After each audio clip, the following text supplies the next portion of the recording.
दोस्तों, पिछले वीडियो में हमने लिंग निर्धारण के बारे में पढ़ा था। यदि आपने उस वीडियो को ना देखा हो तो नीचे दिए गए लिंक के माध्यम से उसे आप अवश्य देखें और अपने जनों को, अपने दोस्तों को भी प्रेषित करें जिससे वे भी लाभान्वित हो सकें। आज इस वीडियो के माध्यम से हम विकारी तत्व के दूसरे रूप वचन का अध्ययन करने वाले हैं।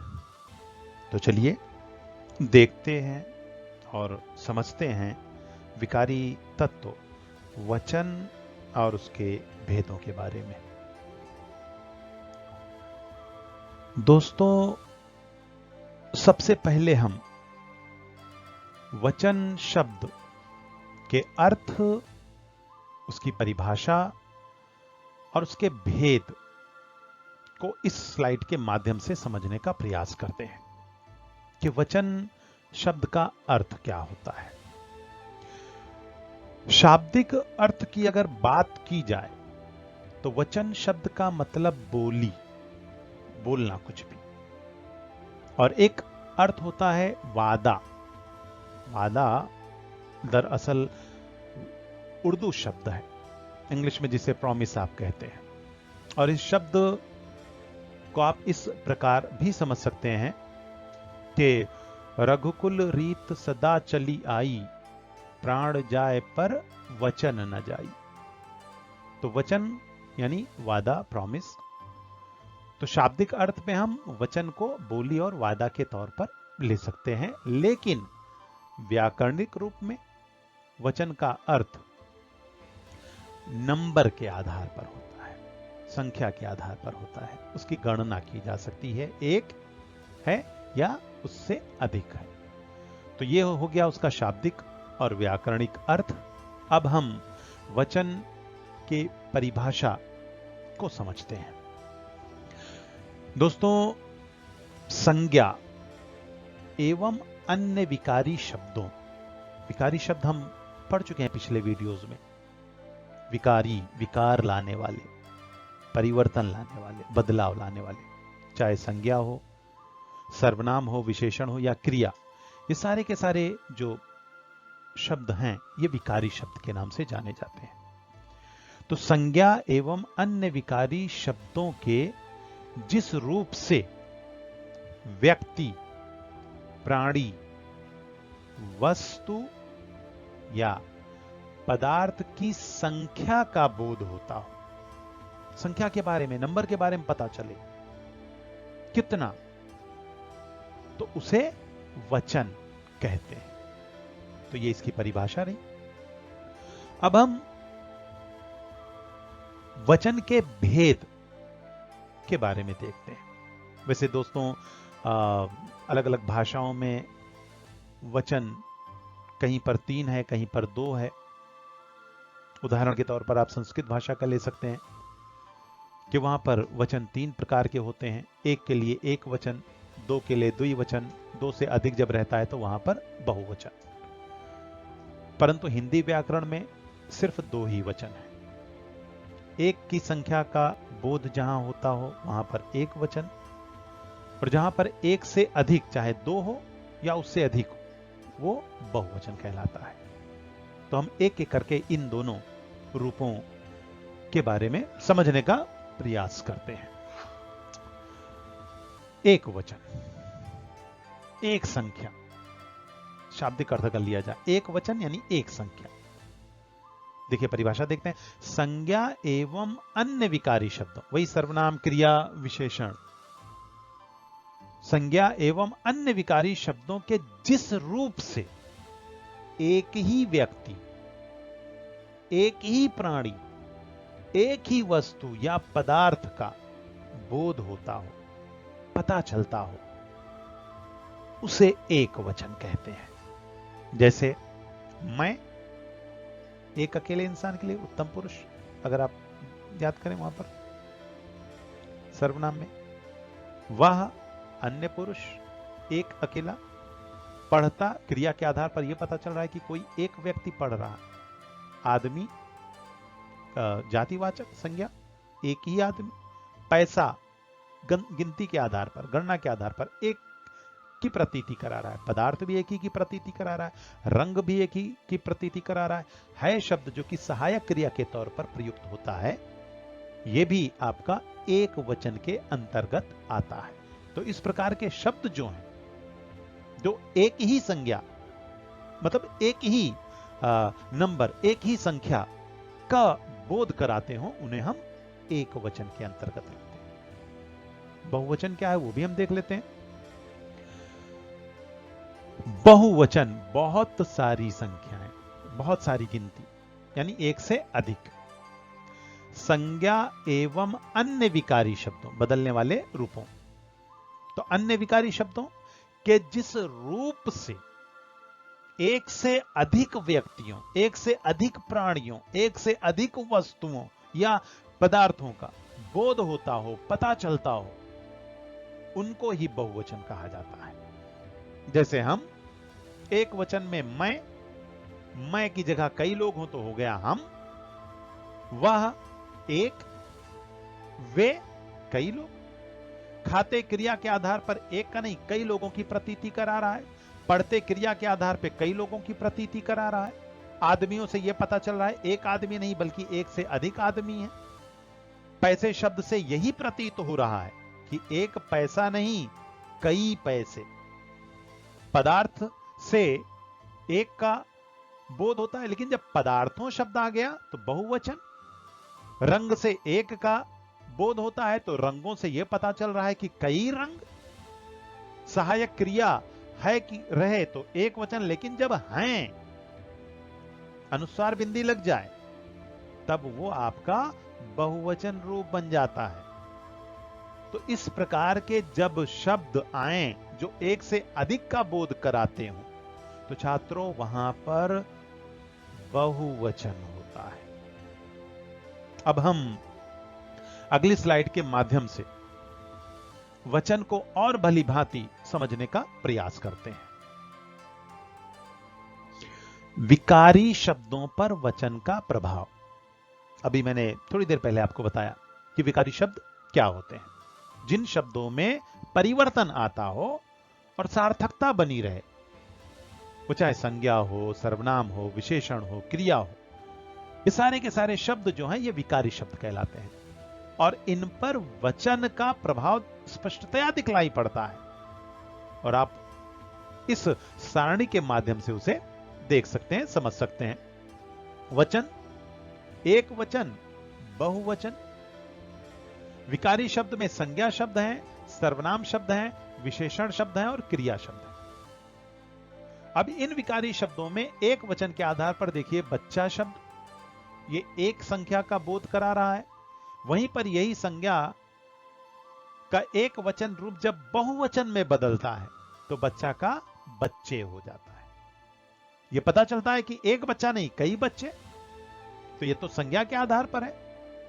आदमी आदमियों, औरत औरतें, लड़की लड़कियां। तो एक वचन से बहुवचन संज्ञा विकारी शब्द के आधार पर। वहीं सर्वनाम में आप देख सकते हैं कि मैं, यह, वह, ये सब एक संख्या का बोध करा रहे हैं, लेकिन जब ये बहुवचन रूप में परिवर्तित तो होता है तो मैं का हम, यह का ये, वह का वे। क्यों?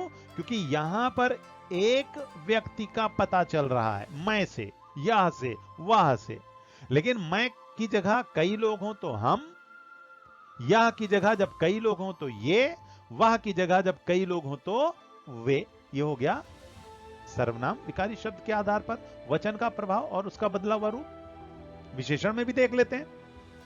अच्छा, किसी एक व्यक्ति की अच्छाई के बारे में पता चला, लेकिन जब एक से अधिक के बारे में बताया जाए तो अच्छा नहीं बल्कि अच्छे हो जाता है। तो अच्छे बहुवचन रूप में आ गया। ठीक इसी भांति बुरा, कि कोई एक व्यक्ति बुरा, लेकिन जब एक व्यक्ति से अधिक लोगों के बारे में, बुराई के बारे में बात पता चले तब कई लोग बुरा ऐसा नहीं बोलेंगे, बुरे। तो बुरा एक वचन, बुरे बहुवचन। तो यह विशेषण रूप हो क्या आधार पर वचन का प्रभाव। अब क्रिया पर भी प्रभाव पड़ता है, वचन का परिवर्तन होता है, चेंजेस होता है, विकार आता है।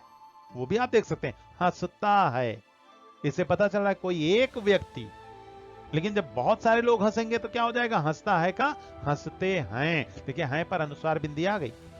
है एक वचन, हैं बहुवचन। हंसता में आ एक मात्रा, इससे एक का बोध हो रहा है। हंसते से यह बोध हो रहा है कि एक नहीं कई। ठीक इसी भांति रोता है एक व्यक्ति का बोध करा रहा है, लेकिन जब कई लोगों के रोने का एहसास हो तब रोता है नहीं बल्कि रोते हैं हो जाएगा। देखिए यहां पर भी अनुस्वार है पर आ गया, तो हैं बहुवचन, है एक वचन। रोता एक वचन, रोते बहुवचन।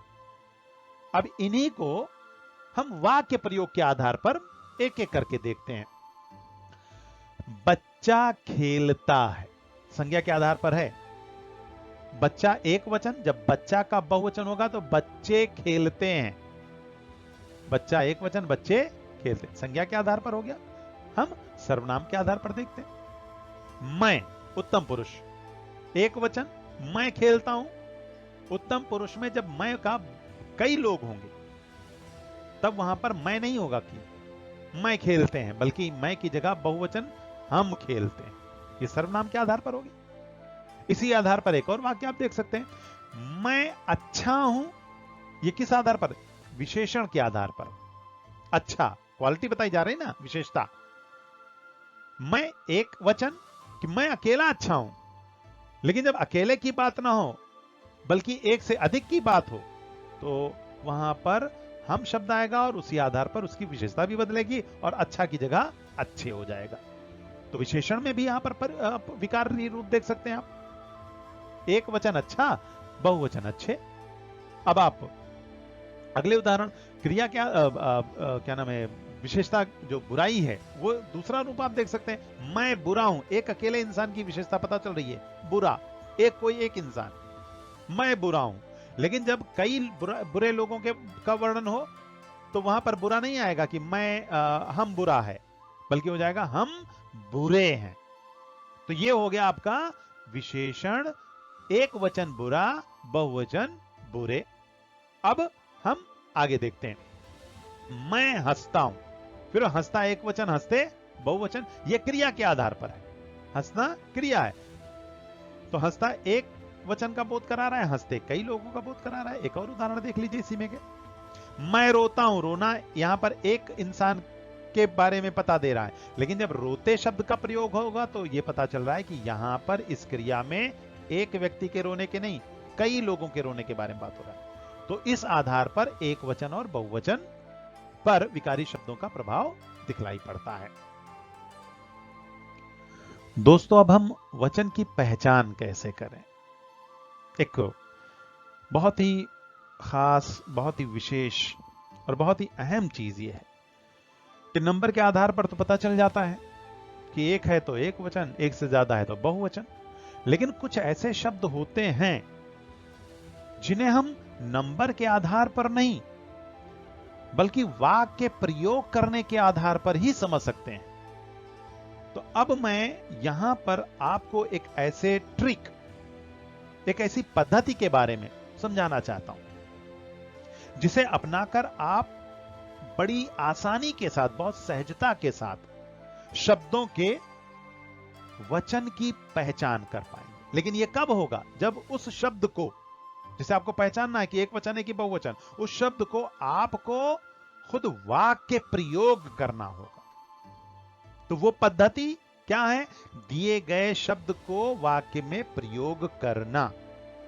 जब उस वाक्य की क्रिया में, अब मैं यहां पर आपको उसको सही ढंग से समझाने का प्रयास करता हूं कि एक वचन को आप कैसे पहचानेंगे। मान लो ये सारे शब्द जो मैंने यहां पर दिए हैं, फौज, चंचल, परीक्षा, स्वाद, वार्तालाप। अब ये फौज, कई लोग चंचल, कई लोग चंचल हो सकते हैं, कई लोग परीक्षा देते हैं, स्वाद कई लोग ले सकते हैं, बातचीत बहुत सारे लोग करते हैं। तो यहां पर तो समझ में आ रहा है कि ये कई लोगों से रिलेटेड है, लेकिन क्या ये एक वचन है? क्योंकि मैं यहां पर एक वचन में यहां लिखा हूं, तो उसको पहचानने का तरीका क्या है? वाक्य प्रयोग करना है आपको। और जब आप वाक्य प्रयोग करेंगे तो हर वाक्य में क्रिया होती है। तो क्रिया का, दोस्तों ध्यान से सुनिएगा, क्रिया का अंतिम वर्ण अंतिम अक्षर लेटर जो ध्वनि उसके साथ आ स्वर या ई स्वर की मात्रा लगी रहे, आ या ई की, तब वो आपका एक वचन होगा। कैसे? उदाहरण से आप समझिए इसे। फौज शब्द को हम लेते हैं। फौज लड़ती है या फौज लड़ते हैं? तो देखिए, है एक वचन, है बहुवचन अनुस्वार के आधार पर, लेकिन यहां पर मैंने आपको क्या बताया है? आ या ई। कहां पर? क्रिया में। तो लड़ती, ये जो शब्द है ये क्रिया है, तो अंतिम वर्ण ता है, इसके साथ ई यहां लगा है और यहां पर ए लगा है। मैंने क्या बताया? आ अगर लगा रहेगा या ई स्वर अगर लगा रहेगा और वाक्य में शुद्धता होगी, सार्थकता होगी, उस आधार पर ही आप अंदाजा लगाएंगे। फौज लड़ती है, फौज लड़ते हैं। फौज लड़ते हैं, यहां पर सार्थकता, शुद्धता की प्रतीति नहीं हो रही है। फौज लड़ती है, यहां पर शुद्धता की प्रतीति हो रही है और यहां पर ई स्वर भी लगा है। तो क्या हो गया ये आपका फौज शब्द? ये एक वचन हो गया। चंचल का भी इसी प्रकार से देख लेते हैं। मन चंचल होता है या मन चंचल होते हैं? क्योंकि हम नंबर की बात कर रहे हैं ना, एक वचन कि बहुवचन। तो ध्यान क्या देना है? क्रिया का अंतिम वर्ण के साथ आ या ई और वाक्य की शुद्धता, सार्थकता। मन चंचल होता, यहां पर देखिए क्रिया में ता के साथ आ लगा है, यहां पर क्रिया में ता के साथ ए लगा है। मैंने क्या बताया? आ या ई लगा रहेगा, वो आपको एक वचन बतलाएगा और वाक्य में सार्थकता होनी चाहिए। तो मन चंचल होता है, ये सही लग रहा है। मन चंचल होते हैं, इसमें शुद्धता का बोध नहीं होता है, इसलिए आपका चंचल शब्द जो है वो आपका एक वचन है। अब हम परीक्षा शब्द का देख लेते हैं। परीक्षा होती है, परीक्षा होते हैं। फिर से यहां पर पहली लाइन देख लीजिए आप। क्रिया का अंतिम वर्ण के साथ आ या ई स्वर की मात्रा, होती ई आया, होते ए आया। और दूसरा फिर वही शुद्धता, सार्थकता। परीक्षा होती है, यह आपको सार्थक प्रतीत होता है। परीक्षा होते हैं, इसमें अशुद्धता नजर आ रही है। तो यहां पर परीक्षा शब्द जो है वो आपका एक वचन हुआ। अगला हम स्वाद शब्द के आधार पर समझने का प्रयास करते हैं कि स्वाद एक वचन है या बहुवचन है। स्वाद अच्छा होता है या स्वाद अच्छे होते हैं। अब पढ़ने से ही ये स्पष्ट हो जा रहा है कि शुद्धता किस वाक्य में है। स्वाद अच्छा होता है इस वाक्य में है, ना कि स्वाद अच्छे होते हैं। और दूसरा, इस स्वर के आधार पर भी आप अंदाजा लगा सकते हैं। होता आ लगा है, होते एक मात्रा लगा। तो जहां पर आ या ई हो वहां पर आपका एक वचन का रूप होता है। इसी प्रकार से आप वार्तालाप के बारे में बना सकते हैं कि वार्तालाप होती है या वार्तालाप होते हैं। वार्तालाप होती है, न कि होते हैं। तो वार्तालाप भी आपका एक वचन हुआ। अब हम जिस तरह से एक वचन को पहचानने के लिए हमने आ और ई जैसे स्वरों को क्रिया के अंतिम वर्ण के साथ जोड़ा, ठीक उसी प्रकार से बहुवचन पहचानने के लिए कि इन शब्दों में बहुवचन है या नहीं, ये आंसू, दाम, लोग, ओट, इनमें कौन सा वचन है, ये पहचानने के लिए क्या करना है? क्रिया का अंतिम वर्ण ए स्वर है, स्वर की मात्रा आपको लगानी होगी। कब? वाक्य प्रयोग करते हुए उस वक्त। चलिए पहले हम एक एक वाक्य के माध्यम से समझते हैं। आंसू के लिए आंसू निकला है या आंसू निकले हैं। अब देखिए पढ़ने से ही पता चल जा रहा है। आंसू निकला है, इसमें शुद्धता की प्रतीति नहीं हो रही। आंसू निकले हैं पढ़ने में अच्छा लग रहा है। और निकले में ला में ए की मात्रा, मैंने यहां पर बताया ना, क्रिया के अंतिम वर्ण के साथ ए स्वर की मात्रा, ला में ए की स्वर, ए स्वर जो है वो लगा हुआ है। तो आंसू जो है आपका वो बहुवचन हो गया। दाम के लिए हम देख लेते हैं कि दाम गिर गए या दाम गिर गया। दाम गिर गया पढ़ने में ही अजीब सा प्रतीत हो रहा है, लेकिन दाम गिर गए कि पढ़ने में सार्थकता और शुद्धता की प्रतीति हो रही। और दूसरा क्रिया वाले ये वाले शब्द में द के साथ ए स्वर है ना, यहां पर दिखलाई पड़ा लगा हुआ है, इसलिए ये आपका दाम शब्द जो है वो बहुवचन हो गया। लोग के लिए देख लेते हैं, सब लोग गए या सब लोग गया। सब लोग गया पढ़ने में ही बड़ा अजीब सा अटपटा लग रहा है, लेकिन जब सब लोग गए ये हम पढ़ते हैं तो क्या यहां पर शुद्धता की प्रतीति होती। तो लोग शब्द जो है वो आपका क्या हुआ, बहुवचन हुआ। उसके बाद ओठ शब्द देख लेते हैं। ओठ चिपक गए या ओठ चिपक गया। चिपक गया अजीब सा अटपटा सा अशुद्धता की प्रतीति हो रही, लेकिन जब ओठ चिपक गए जब हम बोलते हैं, गए ए आ गया क्रिया के अंतिम वर्ण के साथ, यानी ओठ शब्द जो है वह आपका बहुवचन है। तो दोस्तों इस पद्धति को अपनाकर, यानी क्रिया के अंतिम वर्ण के साथ आ या ई लगाने पर वाक्य में शुद्धता रहे तो एक वचन, या क्रिया का अंतिम वर्ण जब आप वाक्य प्रयोग करें और ए लगाने पर, ए स्वर की मात्रा लगाने पर वाक्य में शुद्धता की प्रतीति हो तो वहां पर बहुवचन होता है। तो इस आधार पर आप बड़ी सरलता के साथ शब्दों के वचन की पहचान कर सकते हैं। तो वाक्य की पहचान के आधार पर मैंने ये जो पद्धति, ये जो तरीका आपको बताया है, आप ये किसी भी शब्द के साथ आप वाक्य प्रयोग करिए अपने शब्दों में, शब्दों के आधार पर, खुद के आधार पर, और उस वाक्य में जो क्रिया आया है, क्रिया है, उसमें आप ये स्वर आ ई और ए लगाकर देखिए। जहां पर आपकी वाक्य में शुद्धता की प्रतीति हो वो आप अंदाजा लगा सकते हैं कि वो शब्द एक वचन है या बहुवचन है। अब यहां पर मैंने कुछ सारणी बनाई है और उसमें कुछ शब्दों को दिया है जो एक वचन से बहुवचन में मतलब दिखलाई पड़ रहे हैं, वो आप देख सकते हैं। सैनिक का सैनिकों, लड़की लड़कियां, बच्चा बच्चे। अच्छा, इन्हें आप वाक्य प्रयोग के आधार पर भी देख सकते हैं। बच्चा खेलता है, आ गया एक वचन। बच्चे खेलते हैं, ए आ गया बहुवचन। बहु बहुएं, रास्ता रास्ते, नीति नीतियां, डिबिया डिबियां, कहानी एक वचन, कहानियां बहुवचन। जाति एक वचन, जातियां बहुवचन। दिन एक वचन, दिनों बहुवचन। गुड़िया का इसी प्रकार से देख सकते हैं, गुड़िया एक वचन, गुड़ियां बहुवचन। लड़का एक वचन, लड़के बहुवचन। गो एक वचन, गौ बहुवचन। अगली सारणी में आप देखिए, एक वचन मिठाई है तो मिठाइयां बहुवचन हो गया। लता एक वचन है तो लताएं बहुवचन हो गया। शाला एक वचन, शालाएं बहुवचन। किला एक वचन, किले बहुवचन। फूल एक वचन, फूलों बहुवचन। इसी प्रकार से निधि शब्द एक वचन, निधियां बहुवचन। घोड़े अगर बहुवचन है तो घोड़ा एक वचन। पोता शब्द एक की प्रतीति करा रहा है तो पोते कई की प्रतीति करा रहा है। बेटे कई की प्रतीति करा रहा है तो बहुवचन, बेटा एक की प्रतीति करा रहा है इसलिए एक वचन। माता एक वचन, माताएं बहुवचन। साधु एक वचन, साधुओं बहुवचन। रमणी एक वचन, रमणियां बहुवचन। इसी प्रकार से चिड़िया एक वचन, चिड़िया बहुवचन।